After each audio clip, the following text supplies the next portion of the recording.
এখন বলেন তো নামাজ ক ওয়াক্ত পড়বো, 2 ওয়াক্ত না 3 ওয়াক্ত? ক ওয়াক্ত? 5 ওয়াক্ত। কারণ মানুষ যখন জাহান্নামে যাবে, যে জাহান্নামের আলোচনা শুনলাম, মানুষ যখন জাহান্নামে যাবে, আমার ভাইয়েরা, জাহান্নামীদেরকে অসংখ্য প্রশ্ন করা হবে। তার ভিতরে প্রথম প্রশ্ন যেটা থাকবে, আল্লাহ সূরা মুদ্দাসসিরের ভিতরে বলেন, মানুষ যখন জাহান্নামে যাবে, ওই জাহান্নামীদেরকে জান্নাতি বান্দারা দেখতে পাবে। জান্নাতি বান্দারা যখন দেখতে পাবে, তখন তাদের উদ্দেশ্যে জিজ্ঞাসা করবে, মা সালাকাকুম ফি সাকর। ও জাহান্নামী ভাইয়েরা, তোমরা কি কারণে জাহান্নামে এলে? একই সাথে হাটে গিয়েছে, একই সাথে বাটে মাঠে শহরে নগরে দোকানে মাকানে সমস্ত জায়গায় ঘোরাফেরা করেছি। আজকে আমরা আল্লাহর জান্নাতে, তোমরা জাহান্নামে এলে কেন বলো? সব জায়গাতে একই সাথে ছিলাম, একই সাথে অমুক নেতা তমুক নেতা জিন্দাবাদ স্লোগান দিয়েছি, কিন্তু আজকে আমরা জান্নাতে, তোমরা কেন জাহান্নামে এলে বলো? তখন ওই সমস্ত জাহান্নামীরা আফসোস করতে করতে বলবে, ভাইরা, একই সাথে চায়ের দোকানে ছিলাম, একই সাথে অমুক নেতা তমুক নেতা জিন্দাবাদ দিয়েছিলাম, কিন্তু যখন আজান হয়েছিল, আজান শোনার পরে তোমরা আল্লাহর ডাকে সাড়া দিয়ে তোমরা মসজিদের ভিতরে হাজিরা দিয়েছিলে, আর আমরা আজান শোনার পরে নামাজে যাই নাই। ক্বালু লাম নাকু মিনাল মুসাল্লিন, আমরা মুসল্লি ছিলাম না, যার কারণে আজকে আমরা জাহান্নামে এসেছি। তাহলে জাহান্নামে যাওয়ার মূল কারণ কি? নামাজ না পড়া। জাহান্নামে যাবার মূল কারণ নামাজ না পড়া। আজকে আমাদের মুসলিম অসংখ্য যুবক তারা নামাজ পড়ে না। আমি এই ব্যাখ্যা যাব, কিন্তু নামাজের কথা বললে বলে, হুজুর নামাজ পড়িনি তাতে কি আছে, মন তো ঠিক আছে, বলে না? যারা বলে নামাজ পড়িনি মন ঠিক আছে, মনে করবেন এতে এদের মাথায় না, এদের ঘাড়ের উপরে শয়তান পেশাব করে দিয়েছে। কথাটা শুনতে খারাপ লাগলো। নামাজ পড়ে মন ঠিক থাকে না আমাদের। আর তুমি কোন সলিমুদ্দিন, কার বেটা তুমি যে নামাজ না পড়ো তোমার মন ঠিক থাকে? যারা এই কথা বলে, মনে করতে হবে তারা শয়তানের গ্রাস হয়ে গিয়েছে। এই জন্য আল্লাহ আমাদের বোঝার তৌফিক দিক। নামাজ যখন আমরা পড়বো, এই নামাজ কার খুশির জন্য পড়বো? দুনিয়ার কোন মানুষকে দেখানোর জন্য?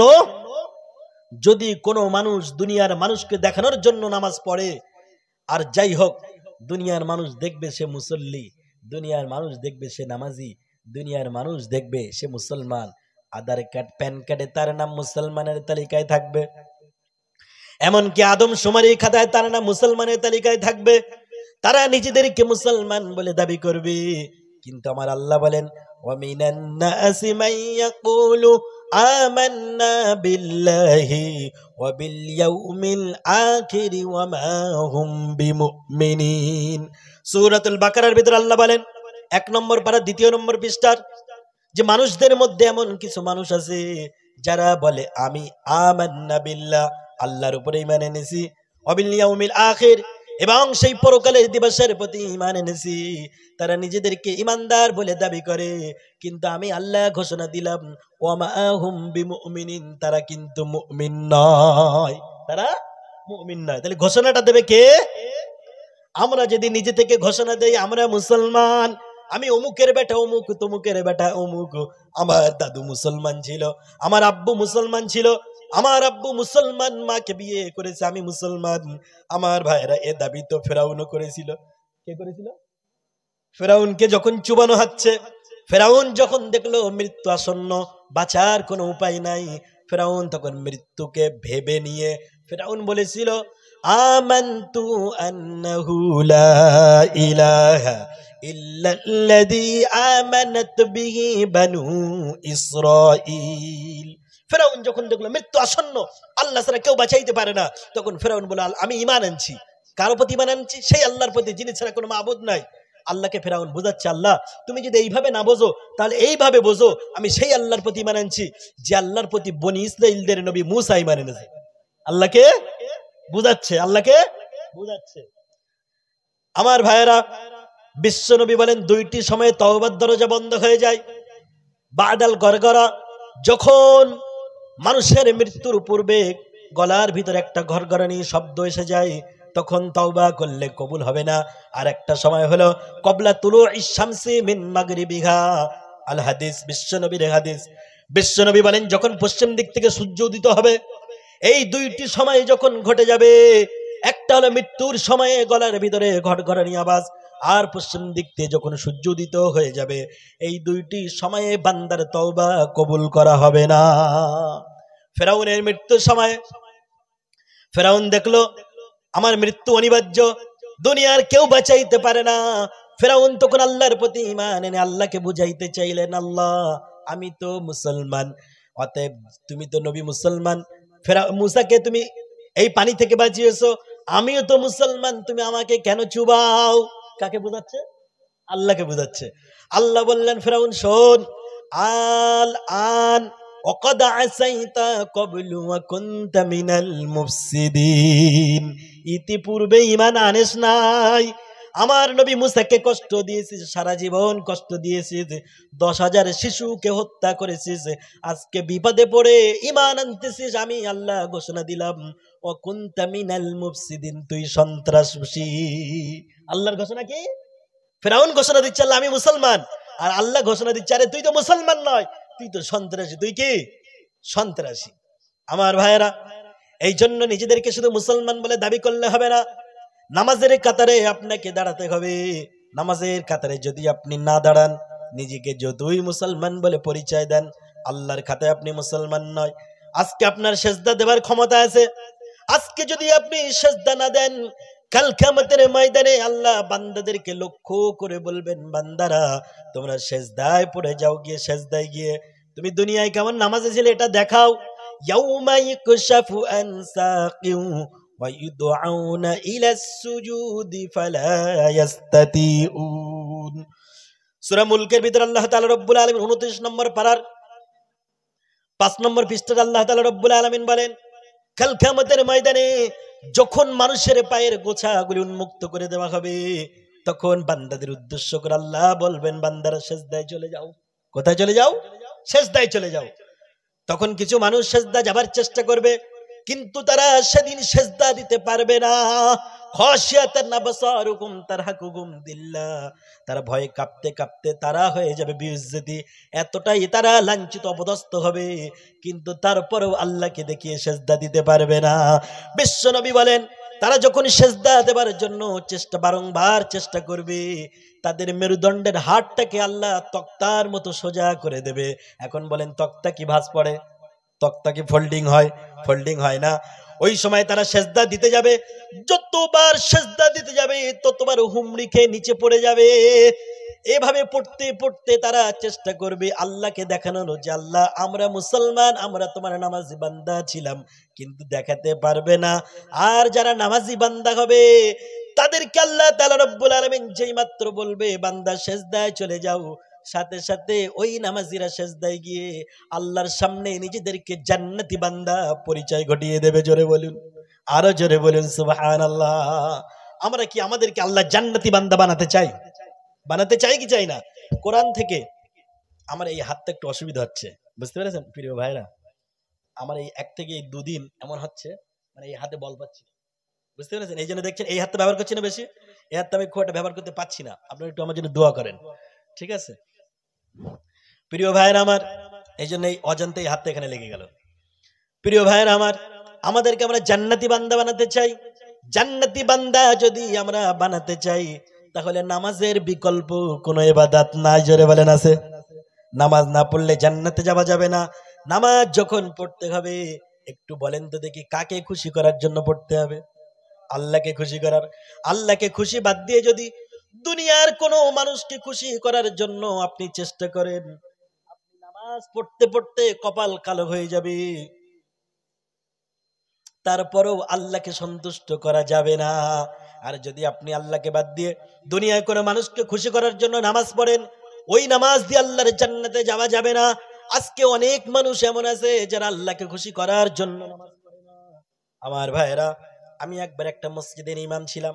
একটা গোপন কথা এখানে কি বলবো, কারোর সাথে বলবেন না তো আপনারা? ভাই, গোপন কথা বললে কি আর গোপন থাকে? গোপন কথা বললে আর কোনো গোপন? আমি একবার এক মসজিদে, হাড়োয়ার নামটা না বললাম, এলাকার এক মসজিদের ইমাম ছিলাম। ফজরের আজান হয়ে গেছে, হঠাৎ করে একজন মুসল্লি এসে ডাকছে, ইমাম সাহেব কোথায়? আমি মনে মনে করলাম, আল্লাহ এখনো তো নামাজের অনেক সময় আছে, আজানের পরে অনেক সময় থাকে কি থাকে না? অতএব আমি নির্দিষ্ট সময় অ্যালার্ম দিয়েছি উঠে নামাজ পড়বো, কিন্তু এত তাড়াতাড়ি ইমাম সাহেব বলে চিৎকার দিচ্ছে কে? হয়তো কোনো নতুন মুসল্লি হবে, আর নতুন মুসল্লিরা হলে এই সমস্যাগুলো ঘটে। ঠিক আছে, একটু ফাঁকা দিকে বাইর হলাম, দেখলাম একজন নতুন মুসল্লি আমাকে সালাম দিয়ে বলেন, হুজুর আপনার কি সময় জ্ঞান নেই? আর মাত্র কয়েক মিনিট বাকি আছে নামাজ শুরু হবে, আপনি এখনো ঘুমাচ্ছেন। আমি তার কথায় উত্তর দিচ্ছি না, আমি শুধু তার মুখের দিকে তাকিয়েছি আর ভাবছি, আল্লাহ তোমার এই বান্দা কোথা থেকে এলো, তো কোনোদিন জীবনে দেখি এলো তো ঠিক আছে, কি কারণে এলো? মানে ও যত প্রশ্ন করছে তত ওর সম্পর্কে আমার কৌতূহল বাড়ছে, রহস্য বাড়ছে, যে কি কারণে আজকে এলো, নিশ্চয়ই কোনো একটা রহস্য এর ভিতরে লুকিয়ে আছে। ঠিক আছে, নামাজ পড়লাম, নামাজ শেষ হয়ে গেল। ওই ব্যক্তি আস্তে আস্তে আমার ঘরের ভিতরে ঢুকলেন, ঢুকে বললেন, হুজুর এই যে পাশে যাকে দেখতে পাচ্ছেন ইনি হলেন আমার বেই মশাই। কি মশাই? বেই মশাই। ইনি হলেন হাজী সাহেব, নতুন হজ করে আমার বাড়িতে এসেছে, মনে করলাম আপনার সাথে একটু পরিচয় করিয়ে দেই। আমার বুঝতে আর বাকি থাকলো না, আল্লাহ তোমার এই বান্দা জীবনে কোনোদিন আসে না, কিন্তু আজকে হাজী সাহেব বেই মশাইকে বাড়িতে রেখে আর তো ঘরে শুয়ে থাকতে পারে না, ঠিক কিনা? হাজী সাহেবকে মসজিদে পাঠিয়ে কি বাড়িতে শুয়ে থাকতে পারে? পারে না।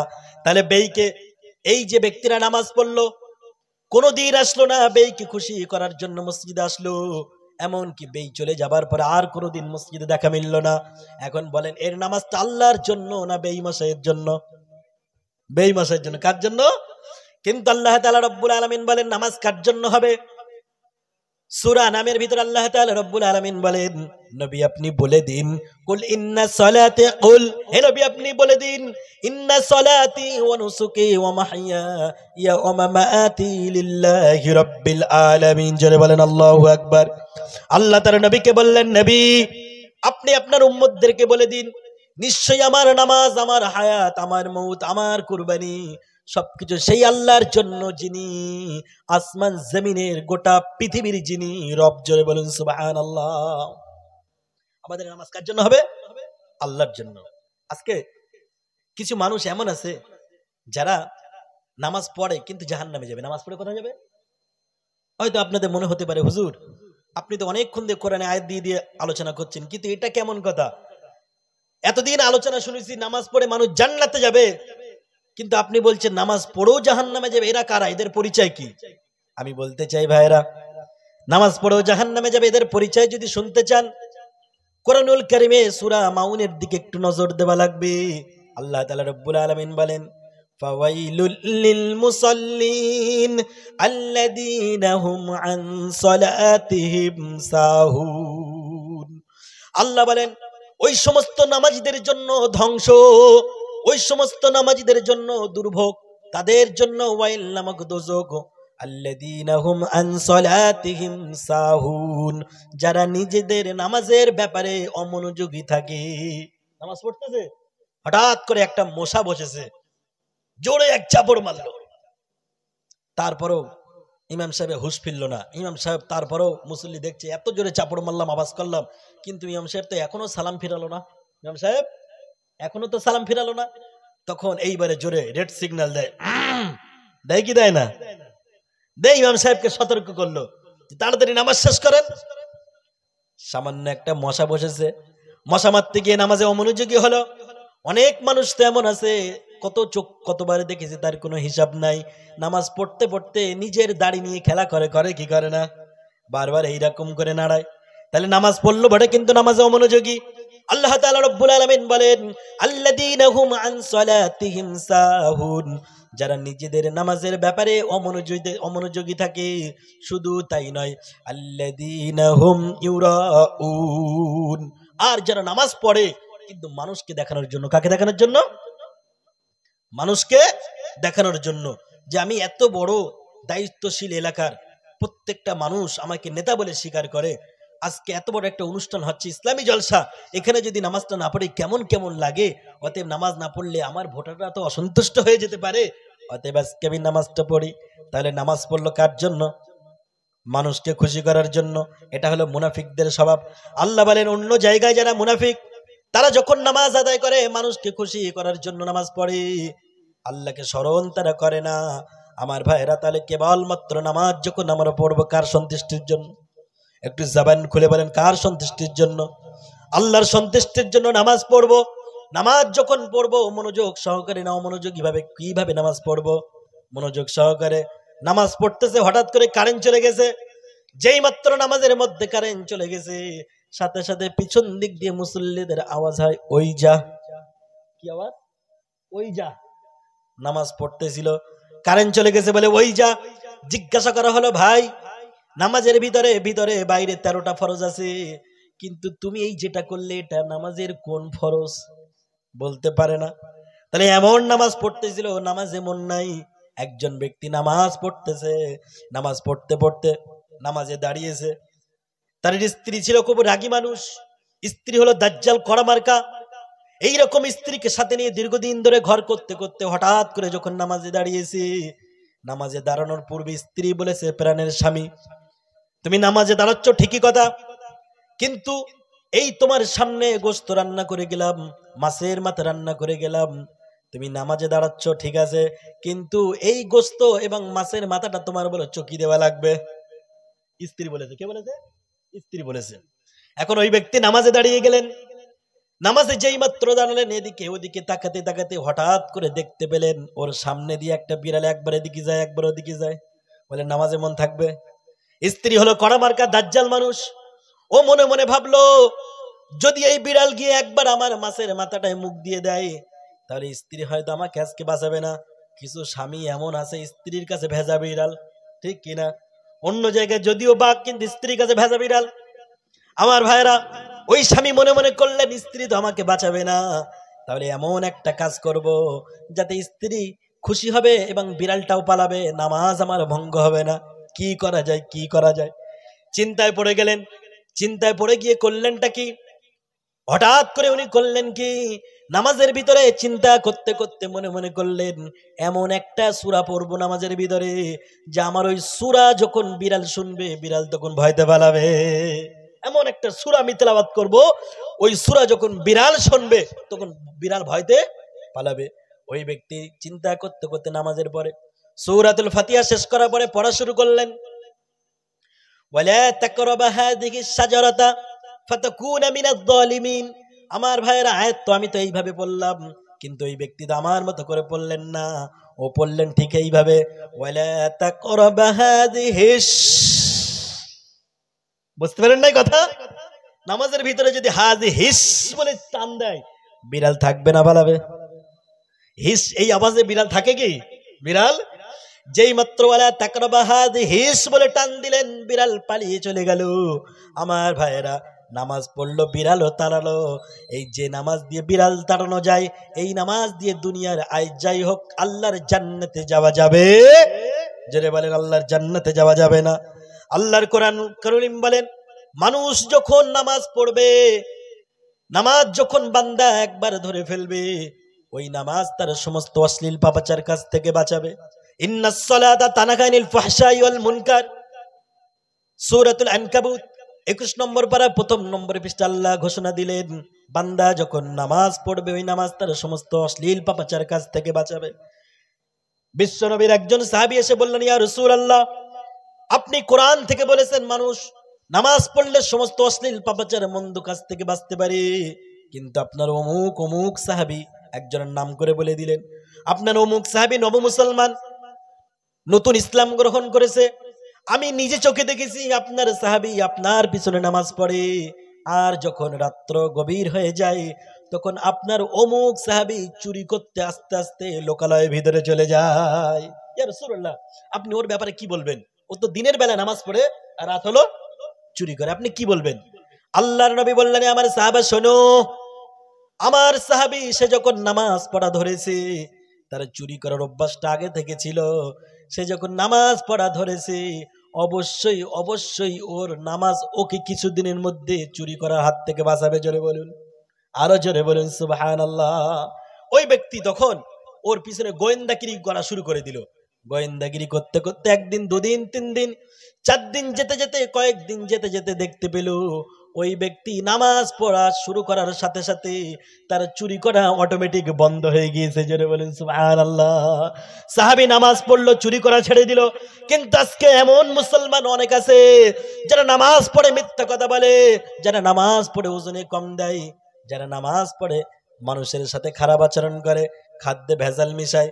আমার ভাইয়েরা, একজন ব্যক্তি নামাজ পড়ে কিন্তু ওজনে কম দেয়, আর একজন ব্যক্তি নামাজ পড়ে কিন্তু দেখা যায় যখন খাদ্য তেল বিক্রি করে তেলে ভেজাল মিশায়।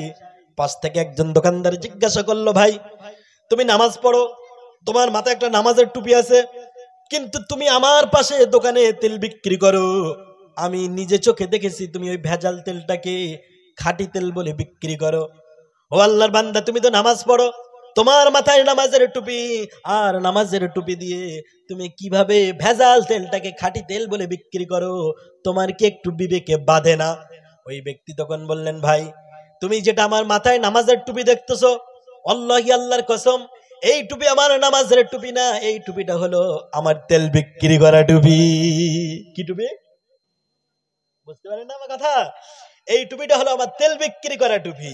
আজকে মুসলমান নামাজের টুপি আর তেল বিক্রি করা টুপি পার্থক্য করে ফেলেছে। আমার ভাইয়েরা, অনেক ব্যক্তিকে আমি নিজে চোখে দেখেছি, নামাজ নাই, রোজা নাই, কিচ্ছু নাই, কিন্তু পোল্ট্রির গোস্তের দোকান আছে। পোল্ট্রি গোস্ত যখন বিক্রি করে তখন ওই ব্যক্তি ওই গোস্ত বিক্রি করার সময় মাথায় একটা টুপি দিয়ে রাখে, রাখে কি রাখে না? কিন্তু নামাজ নাই, কিচ্ছু নাই।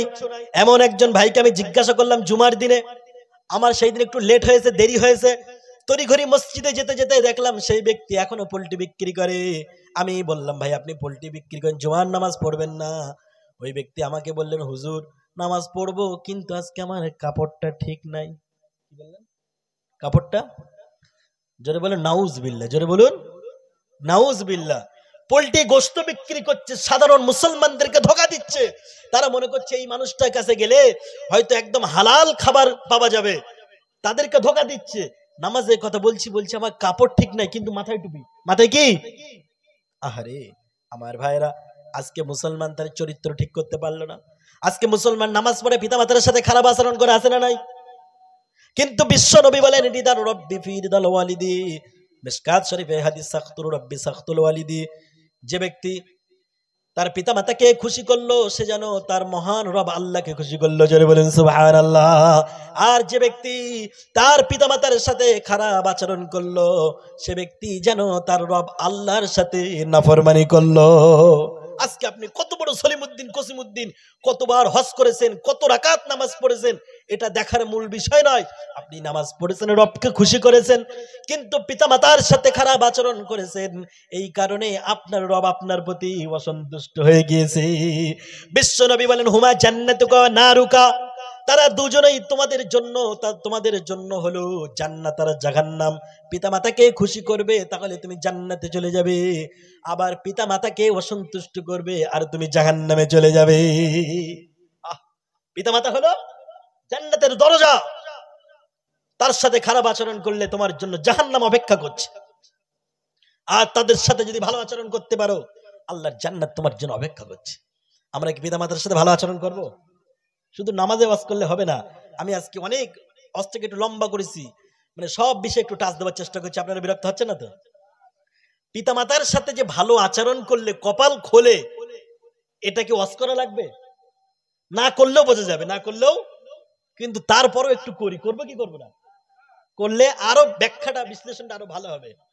আল্লাহর নবী মুসা আলাইহিস সালাম আল্লাহকে বললেন, ওগো আল্লাহ, তুমি তো আমাকে জান্নাত দিবা, এটা তো সত্য, কারণ আমি হলাম মুসা কালিমুল্লাহ, আমাকে তো তুমি জান্নাত দিয়ে দেবে, কিন্তু সেই জান্নাতের ভিতরে আমার সাথে কে থাকবে এটা তো আমার জানতে বড় মন চাই। আমার ভাইয়েরা, নবীদের মধ্যে একজন নবী ছিলেন যার নাম হলো মুসা কালিমুল্লাহ। এই মুসা কালিমুল্লাহর মতো আল্লাহকে এত বেশি প্রশ্ন কেউ করেন নাই।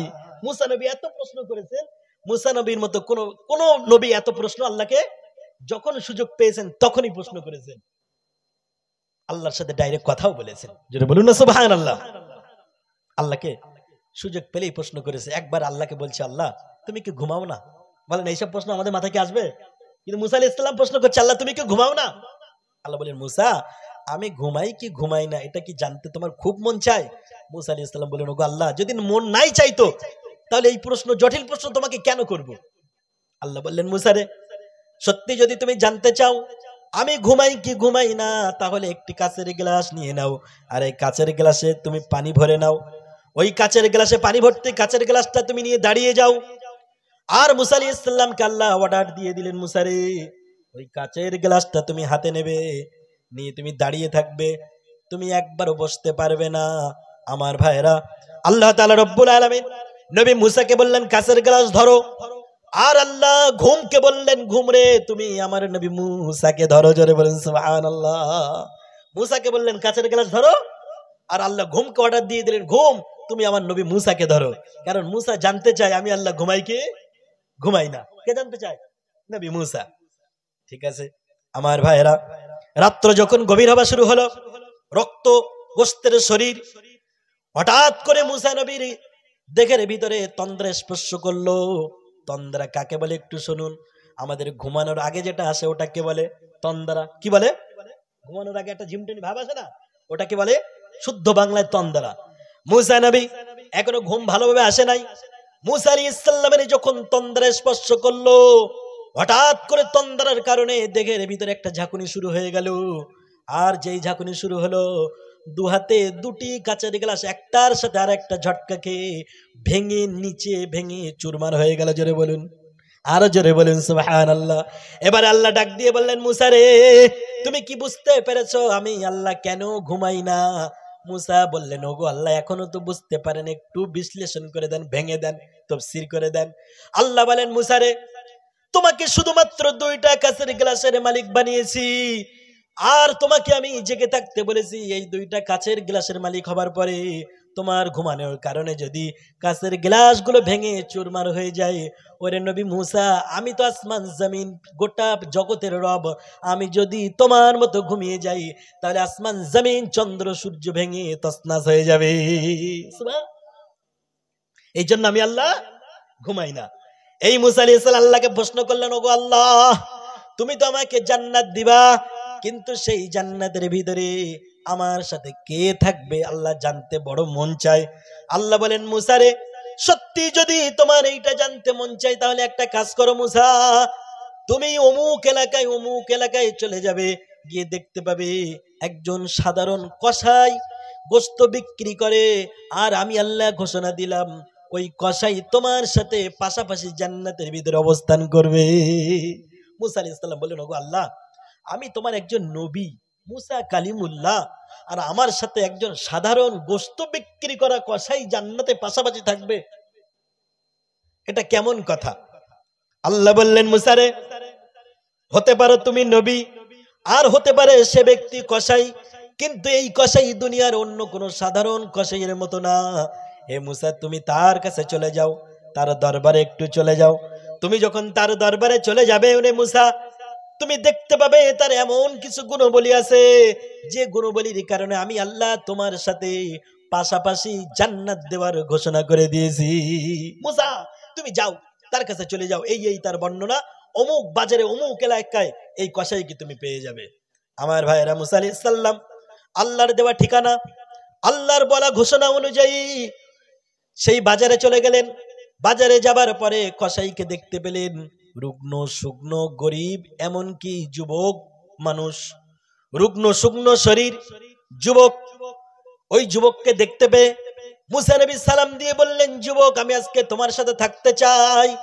এ যুবক, শুধু থাকতে চাই না, আমি তোমার বাড়িতে একটু মেহমান হতে চাই। কারণ মুসা নবী দেখতে চাই এই ব্যক্তির ভিতরে এমন কি ভালো গুণ আছে যে ভালো গুণের কারণে আল্লাহ আমার সাথে জান্নাত ঘোষণা করেছে।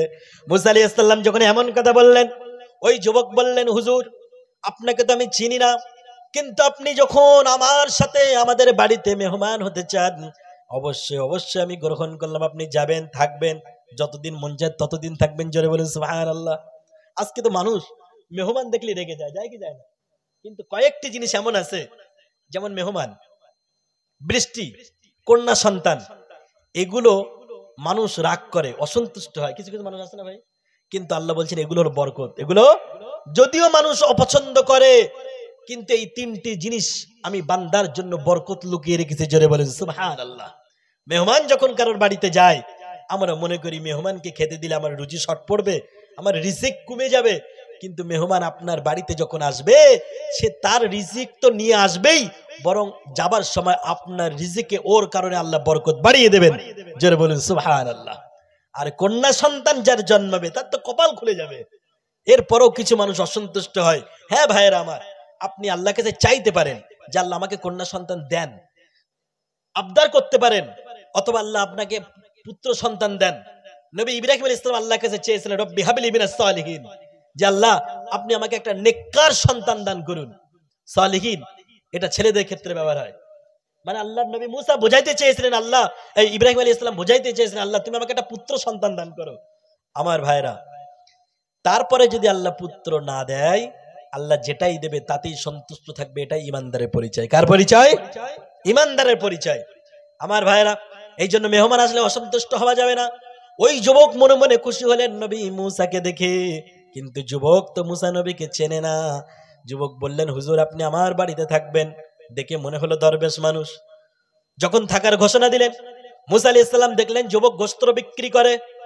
গোশত বিক্রি যখন করা হয়ে গেল, কিছু গোশত যুবক কিমা করলেন, ছোট্ট ছোট্ট করে টুকরা টুকরা করে যুবক গোশতগুলো নিয়ে বাড়ির দিকে রওনা দিলেন। মুসা আলাইহিস সালাম দেখে কি এমন ভালো কাজ করে যার কারণে আল্লাহ খুশি হয়ে আমার সাথে জান্নাতে ঘোষণা দিয়েছে, দেখতে চাই। মুসা নবী দেখলেন ওই যুবক বাড়িতে চলে গেলেন। যখন বাড়িতে চলে গেলেন, যাবার পরে একজন বৃদ্ধা মহিলাকে দেখতে পেলেন। বৃদ্ধা মহিলা ছিল ওই যুবকের মা। কে ছিলেন? যুবকের মা। মুসা নবী দেখতে পেলেন যুবকের মা ছিল অসুস্থ, দীর্ঘদিন বিছান শয্যায় পড়ে আছে।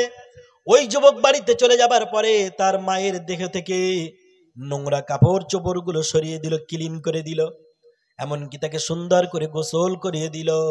গোসল করিয়ে দেয় এবং সুন্দর করে ক্লিন যখন করিয়ে দেয়, সবকিছু যখন হয়ে গেল, মুসা আলাইহিস সালাম দেখতে পেলেন ওই যুবক নিজে হাতে গোশত কিমা করা, ওই গোশতগুলি টুকরো টুকরো করার পরে সুন্দর করে রান্না করে ওই বৃদ্ধা মহিলার মুখে খাবারগুলো আস্তে আস্তে তুলে দেয়। জোরে বলুন সুবহানাল্লাহ। মুসা আলাইহিস সালাম দেখে ওই বৃদ্ধা মহিলা ওই ছোট্ট ছোট্ট গোশতের টুকরা আর রুটি যখন খাচ্ছে, খেতে খেতে ওই বৃদ্ধা মহিলা মুখ দিয়ে ক্ষীণ আওয়াজে, নিম্ন আওয়াজে দোয়া করা শুরু করে দিলেন, ওগো আল্লাহ 20টি বছর ধরে বিছানার শয্যায় পড়ে আছি, আর 20টি বছর ধরে আমার যুবক সন্তান বিবাহ না করে আমার খেদমতে পড়ে রয়েছে। ওগো আল্লাহ, আমার সন্তানের প্রতি আমি খুশি হয়ে গিয়েছি। জোরে বলেন সুবহানাল্লাহ। ওগো আল্লাহ, আমি আমার সন্তানের প্রতি খুশি। তুমি আল্লাহ, তুমি তো আমার মালিক। তুমি বলেছো যখন মা খুশি হয়ে যায়, যখন পিতা খুশি হয়ে যায়, তখন তুমিও খুশি হয়ে যাও। ওগো আল্লাহ, আমি আমার সন্তানের জন্য দোয়া করে দিলাম, তুমি আমার সন্তানকে এই জামানার সবচেয়ে বড় পয়গম্বর নবী মুসার সাথে পাশাপাশি জান্নাতে দিয়ে দিয়ে। জোরে বলুন। কে দোয়া করে? মা দোয়া করে। আমার ভাইরা, ওই মা যখন কাঁদতে কাঁদতে দোয়া করতেছিলেন, ওগো আল্লাহ, আমার সন্তান আমাকে মন থেকে খেদমত করে, আমার সন্তানকে তুমি নবী মুসার সাথে জান্নাত দিয়ে দিও, এমন দোয়া যখন করতেছিলেন, নবী মুসা কেঁদে ফেললেন দোয়া শুনে। কান্নার পরে মুসা আলাইহিস সালাম যখন কাঁদছে, ওই যুবক তখন নবী মুসার দিকে তাকিয়ে মিসকে মিসকে হেসে বলেন, ও আল্লাহর বান্দা, আপনি আপনাকে চিনি না, কিন্তু হয়তো আপনি আমার মায়ের দোয়া শুনে মনে মনে হাসবেন, কারণ কোথায় জামানার পয়গম্বর নবী মুসা, মুসা কালিমুল্লাহ, আর আমি কোথায় সাধারণ একজন গোশত বিক্রি করা কসাই। আমি কি সেই নবী মুসার সাথে জান্নাতে থাকতে পারি? এটা কি কখনো সম্ভব? কিন্তু আমার মা 20টা বছর ধরে এই একই দোয়া করে। ও আল্লাহর বান্দা, আপনি বলুন এটা কেমন করে সম্ভব? মুসা আলাইহিস সালাম নিজেকে কন্ট্রোল করতে পারলেন না, ডুকরে কেঁদে ফেললেন। কাঁদতে কাঁদতে বললেন, ও যুবক, তুমি যেটা ভাবো কেমনে সম্ভব? আমার আল্লাহ তোমার মায়ের দোয়া কবুল করেই আগে থেকে আমার সাথে জান্নাতে থাকার ঘোষণা আল্লাহ আগেই দিয়ে দিয়েছে। জোরে বলুন, আরো জোরে বলুন সুবহানাল্লাহ।